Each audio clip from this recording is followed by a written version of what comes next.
What's going on, guys? It's Chris, SVT Garage, and we are back at some of our older stuff. This is that Let's Talk section of SVT Garage. So today, you guys are finally officially meeting Shawn. You've seen Shawn on a few of our videos. We have worked on his car quite a few times, and the biggest thing was that putting that clutch in. So we're gonna introduce Shawn, go through his car a little bit, get to know him, because you guys will be seeing more of him, especially on the channel and the car as well. So we'll dive right into it, and all right, let's talk. Who we got here? Hey, what's going on, guys? I'm Shawn Perman. Grew up in a small town, Indiana, middle of nowhere, cornfields, soybean farms. I got into racing probably, when I was 15, 16. I loved everything, but cars in general. Like my uncle, when I was 7, took me for a ride in a 79 Camaro and pulled the front wheels off the ground, and like I was sold. From then on, all I ever wanted to do was have a fast car, and so my first car was a 1999 Camaro. Had that for a little bit, blew it up. Oh wow, 99, huh? Yeah, man.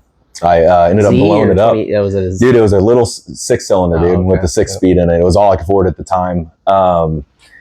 I saved up cutting grass and doing side jobs for like friends of the family, and bought a little 6-cylinder. I ended up blowing it up. Spent the whole summer with my neighbor down the street who owned a shop, and so we put the motor back together over the winter, over the summertime when I was out of school, and got it back and running. And from there, I was pretty much hooked. I had that pretty much all through high school. As soon as I graduated high school, left for the Army. That car got sold, and I ended up picking up a 88 IROC Z28. I kind of stayed with the LS world. I wouldn't say LS, but Chevy in general. Mm-hmm. It's what I grew up around. It's kind of what I knew. And then from there, that car got sold while I was in basic training, and I got to my first unit. When I got there, I picked up a 92 25th anniversary Z28. 92, okay. Yeah, it was still the old body style. The old body, okay. Yeah, right before they switched over. Yeah, still a third gen. Okay. Still third gen. It had a 350 out of an IROC. Originally, they came with a 305. Yeah. But I had the IROC motor. Had an 88 IROC motor in it, and that was a fun little car. Ended up painting that and sold it to actually my squad leader, who loved the car. He loved those 80s Camaros. He bought it, and then I picked up my first. It was a 2000. Was it a manual though? It was. Okay. So almost all of my cars have been. Okay. There's only been, trying to think, two of my cars that have been autos. Mm-hmm. Then I picked up my first 2000 Camaro SS. That was a nitrous car. We literally just had exhaust. I think that was literally it. I think it was just exhaust with a 150 shot on it. 150 shot? Yeah. Nice. Okay. Yeah, those LS motors can hold, usually a 150 is pretty solid. You don't have too much issue. That was a fun car. Was it basic bolt-ons with the Not sprint? even. Not even? It was just, cold air intake and nitrous. Okay.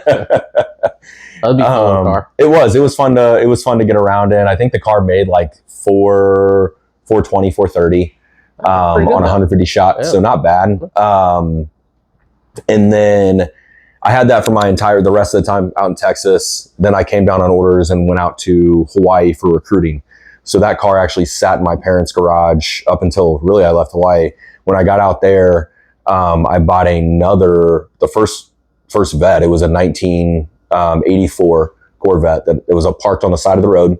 Guy wanted is that the digital dash ones? Yeah, dude. I always, for some reason, like people are hit or miss with those. Either they love them or they hate them. My brother had one, and it was an electrical nightmare. Oh yeah, that's all of them are. Yeah. All of them are. And I always thought the dashes were so cool though. It kind of reminds you of Knight Rider. Yeah, absolutely. Yeah.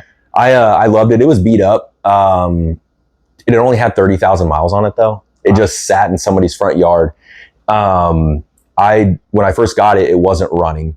And so I was tracing down the problem. It would run here and there, run and like sputter really bad. And so I ended up finding out that when those cars sit out too long, how the trunks are, because the gas tank where you feed the gas is right on the top on the back.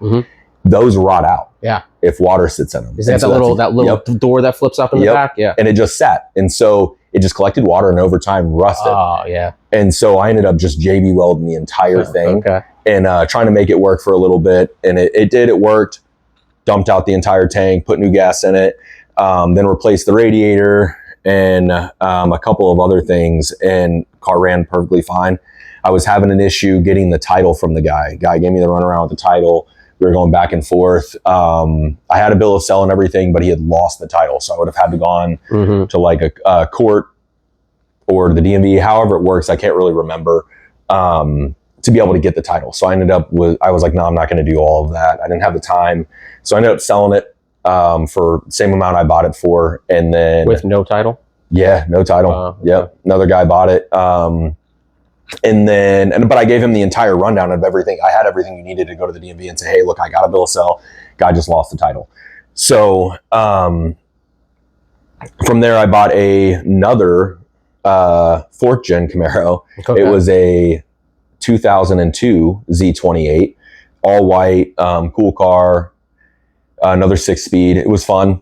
Had that for not too long, did headers and exhaust. And then I ended up trading it in on a C5 Corvette. Okay. That was another 6-speed car. I bought that. Me and a couple buddies ended up taking the heads off. We decked the heads and put we didn't deck the heads. We did 243s, which are the Z06 heads. We did the Z06 heads and then a bigger cam. Car made 420 to the wheel. Had a lot of fun in that car. It didn't weigh anything. Kept that all the way to Indy. When I got back to Indy for recruiting duty, because I got on orders for recruiting, I had that for probably about 6 or 7 months. In that transition of leaving Hawaii and coming back, I ended up selling the Camaro to pick up a truck. So that car got sold for a truck, kept the Corvette.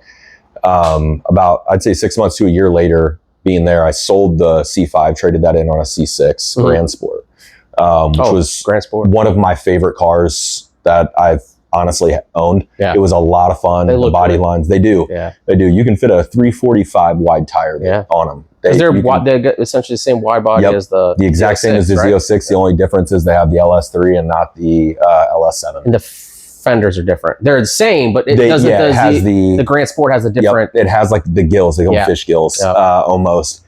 But I had reached out to a lot of my buddies in Hawaii that had Z06s, and I was like, "Look, man, I'm looking to build this car. I want to keep it.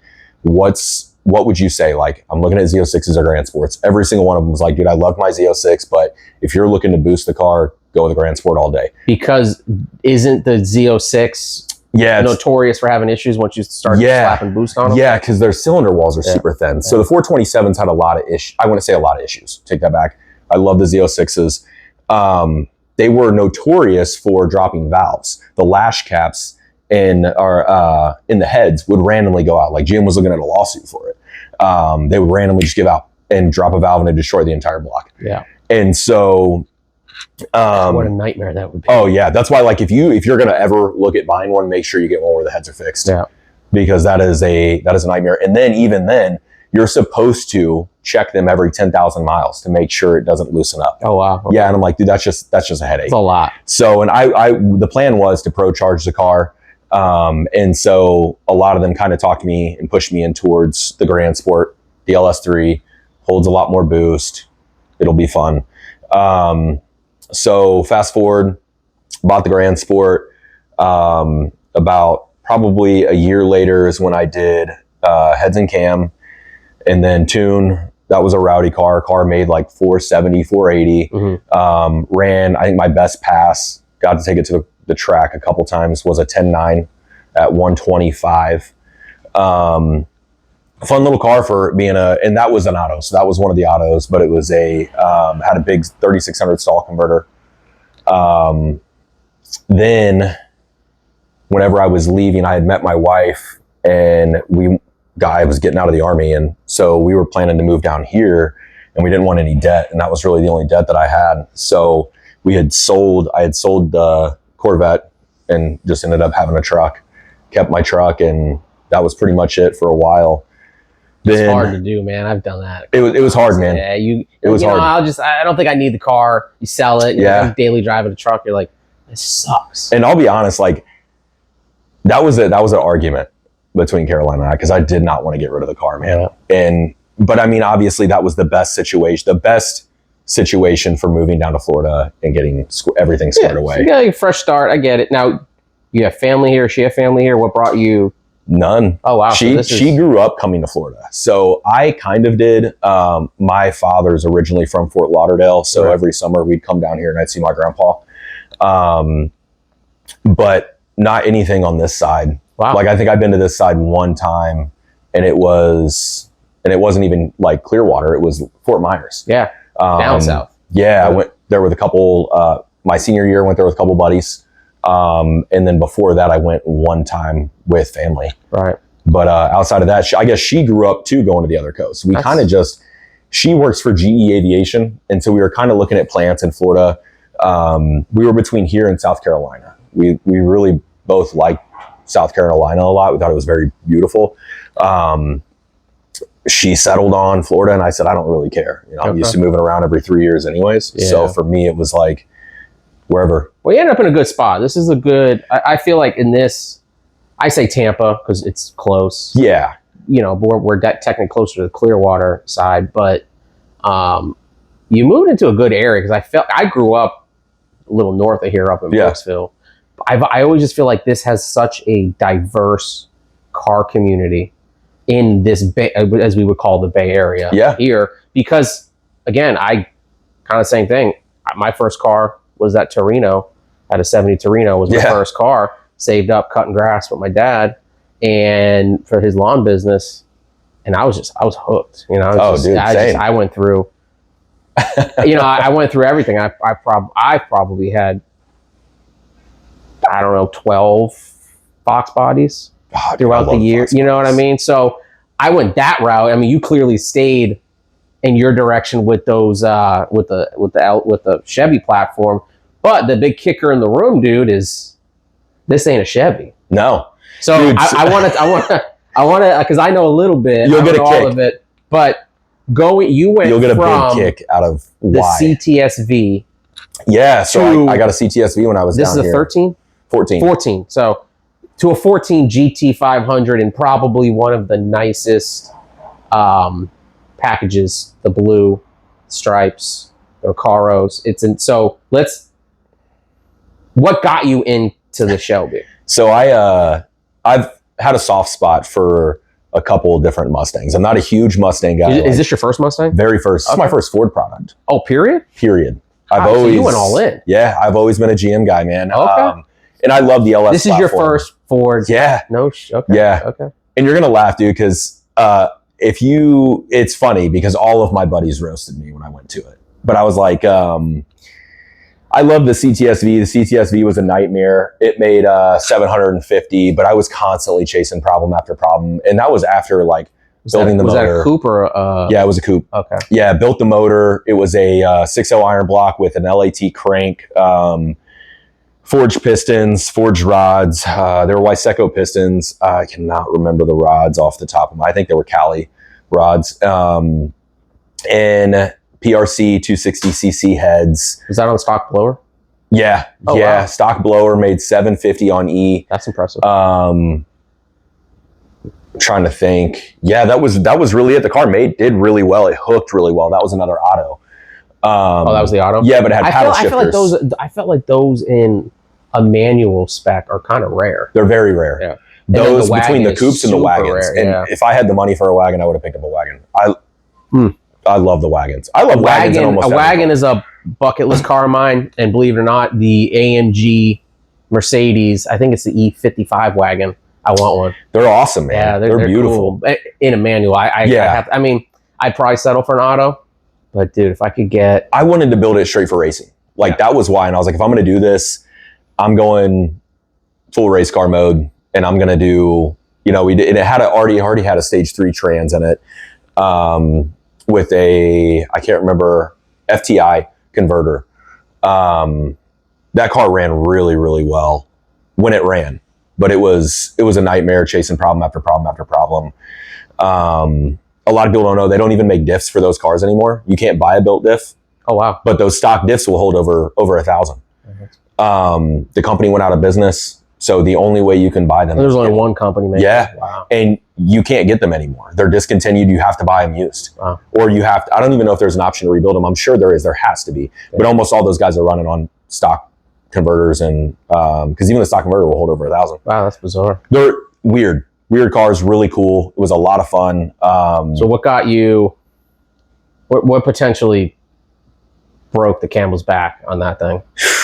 Built motor.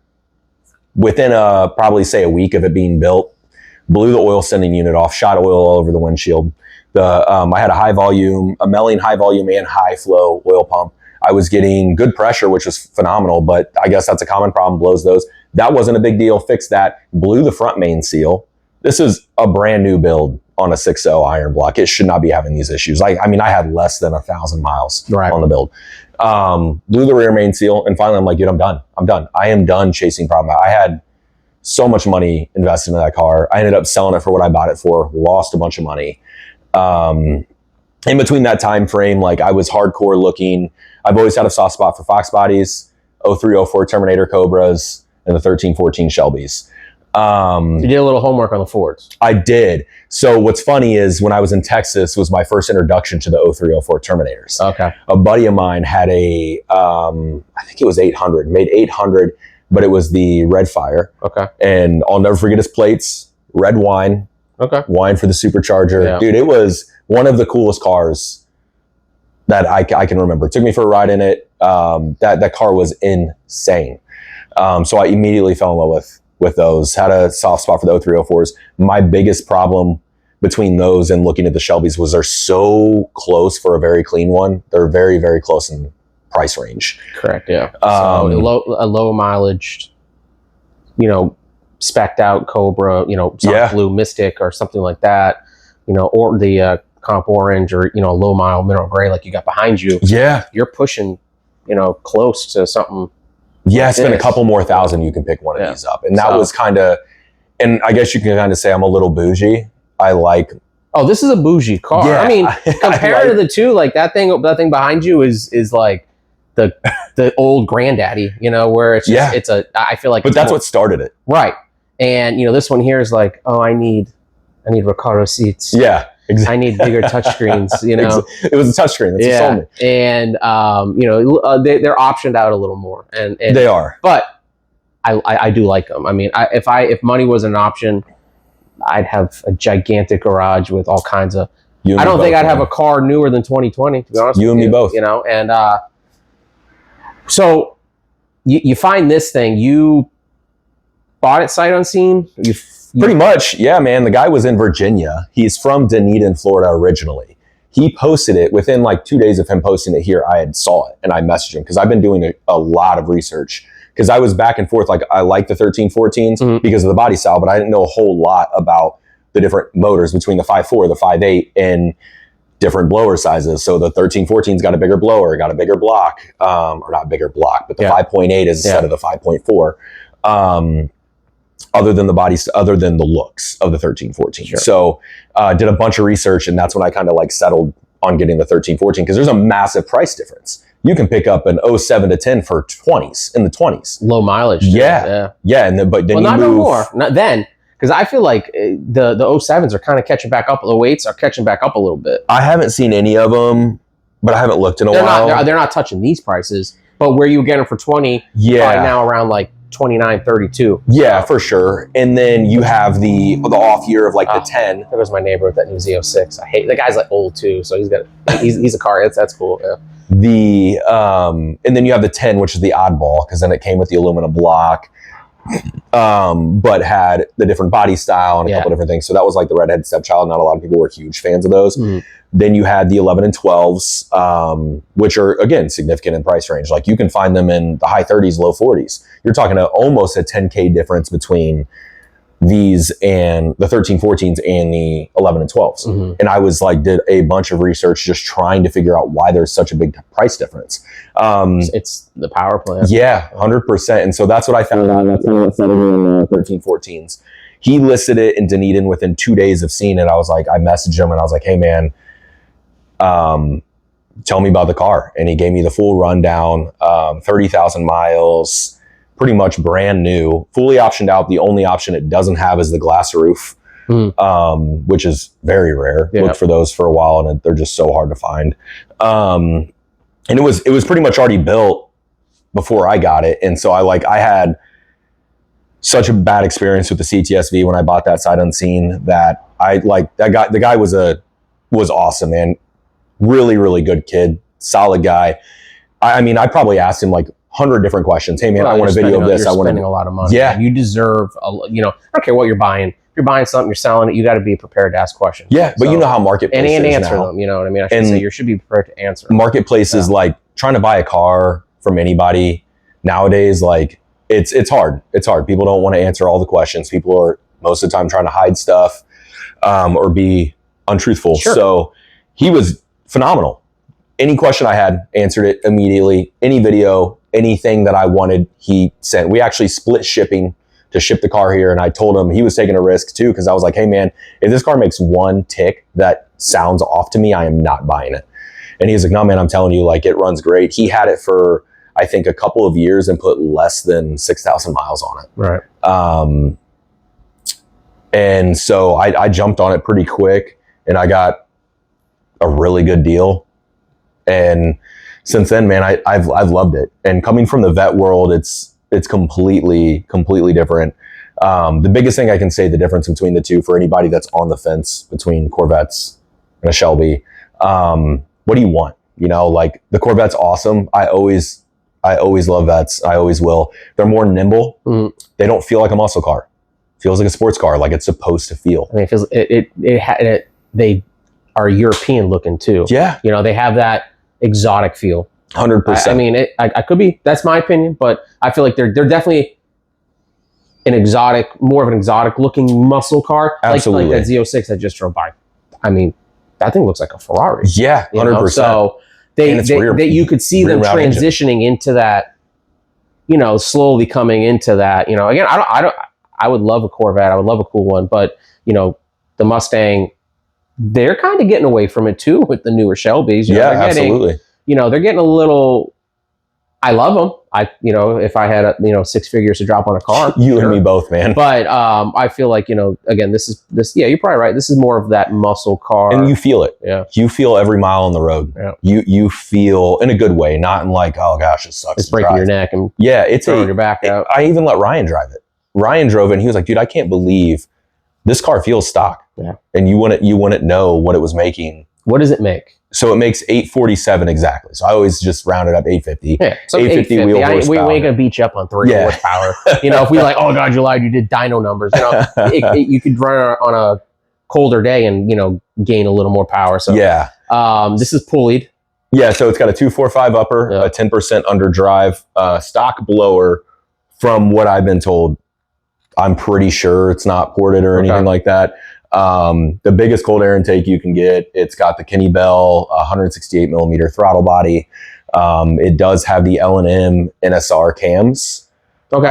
So it's cam. I keep forgetting this thing's cam. Yeah.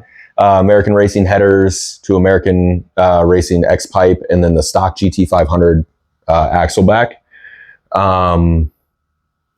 Outside of that, that's pretty much it. Motor work wise, it's got a little bit of suspension work done, nothing too crazy.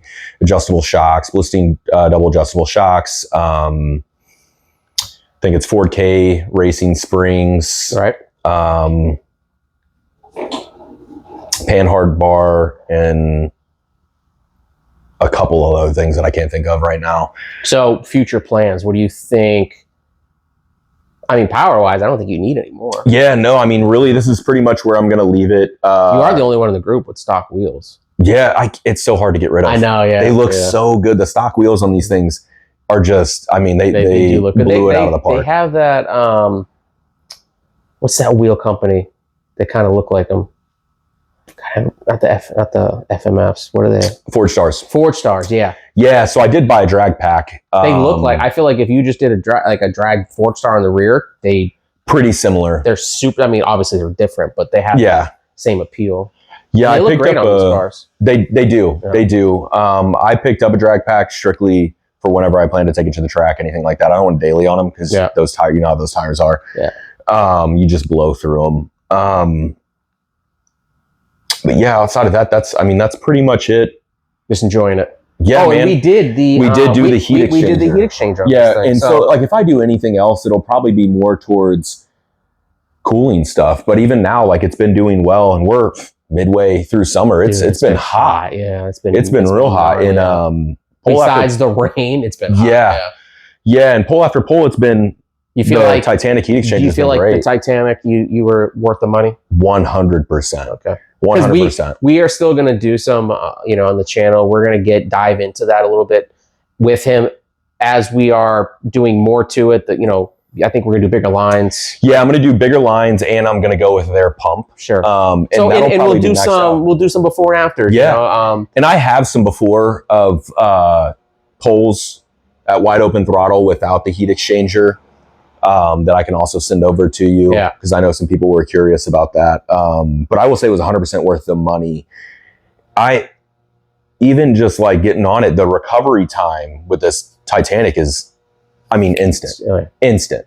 There's times that I've seen... Dude, the thing's massive. Yeah, there's times that I've seen the IAT1 higher than my actual IATs, my charge temps. Yeah. So it's been... they know what they're doing over there. So... kind of other elephant in the room. Going from those Grand Sports, Corvette, CTS-Vs. Good move? 100%. 100%. Dude, it's one of my favorite cars I've owned. Honestly, it's one of the favorite cars. I mean, you did go all in on a cool Ford, so I will give you that. This is a beautiful car. Guys, you've seen a little bit of it. You've seen us have this thing up on the quick jacks. We did the clutch on it. We did that Titanic heat exchanger. And you can tell you're enjoying the car. You drive this thing a lot. Yeah. So yeah, I can't. I enjoy driving it too much. Yeah.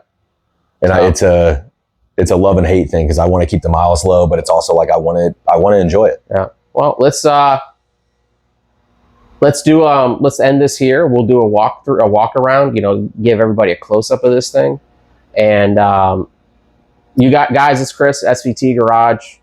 Shawn, thanks for your time, dude. Absolutely. Thanks for having me. We're going to keep pumping out videos as we, I think, hopefully you guys have been seeing. That's what we've been doing. That's our goal, is between the group of friends that we have around this area. We are going to put some content out. We're trying to keep it real. We're trying to keep it something, engaging. So guys, comment below, throw us a like, subscribe if you haven't already. And we're gonna keep moving this channel. We want to be that. Our main stuff is the Terminator, is the Mustang content, but we have some cool plans for other stuff coming up. Once we get this Fox body moved, we're going to be diving into some really cool builds and stuff. So, we do appreciate your support. And Shawn, I appreciate your time, my man. Glad to be here. We're gonna again kind of close this up, do a walkthrough, show you guys around the car, and then you and me are heading to. Main Straight, and hitting that little car meet. So yeah, let's hit the road. Should be a good time. And catch you guys on the next one.